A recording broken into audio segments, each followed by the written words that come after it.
« 1914. L'Allemagne déclare la guerre à la France. Elle va durer 4 années. Elle sera mondiale, terrible, sanguinaire.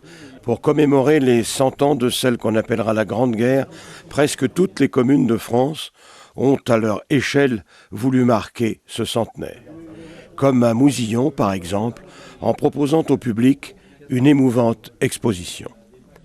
À Mousillon, nous, ce qu'on a cherché surtout, c'est axer cette exposition sur Mousillon même, hein, sur les soldats qui ont combattu, ceux qui sont tombés au front. Et on a aussi mis un petit peu en valeur ce que Mousillon était en 1914. Les aspects du village, la campagne, les choses, l'école, de façon à ce que les enfants, car on a intéressé beaucoup les enfants, viennent et se rendent compte de ce qu'était Mousillon il y a 100 ans.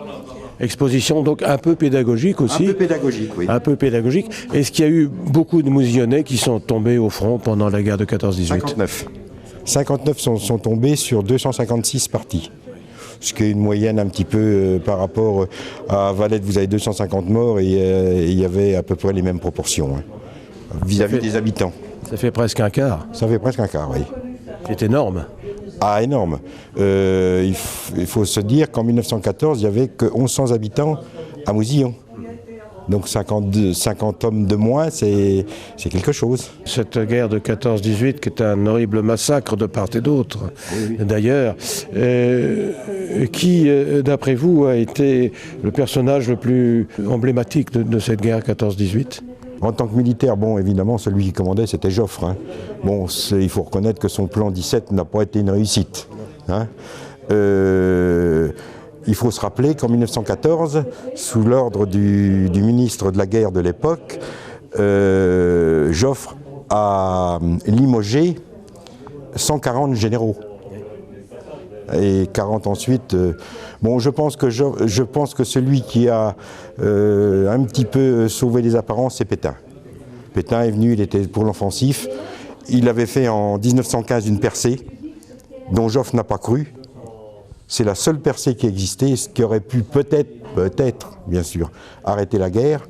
Mais bon, l'état-major, il n'a pas suivi. Et je vois là, il y a des armes, des fusils de l'époque, des casques. On a le casque Adrian, on a le casque allemand, le casque prussien qu'ils avaient au début de la guerre.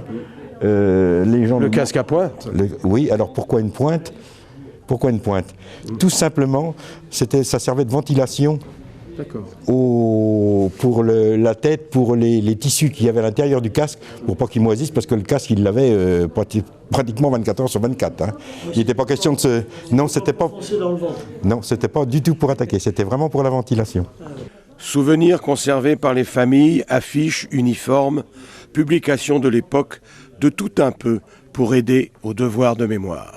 Il y a une pièce intéressante qui est un couteau. Racontez-nous l'histoire de ce couteau. Alors, l'histoire du couteau, c'est donc mon grand-père maternel qui a ramassé ce couteau sur un soldat anglais qui était mort, enfin bien sûr.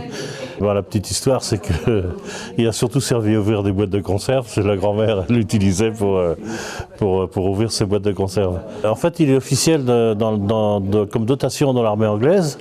Donc il y a 3 lames. Il y a donc une lame normale de couteau, un grand poinçon qui sert presque d'épissoir, et puis une petite lame pour ouvrir les boîtes. Voilà.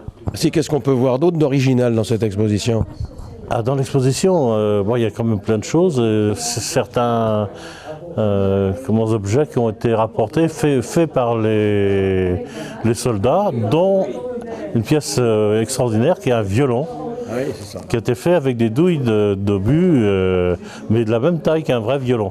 Pendant 3 jours donc, cette évocation de la guerre 14-18 aura drainé un nombreux public qui a pu approcher de plus près, comme l'écrivit Clémenceau, les grandeurs et misères d'une victoire.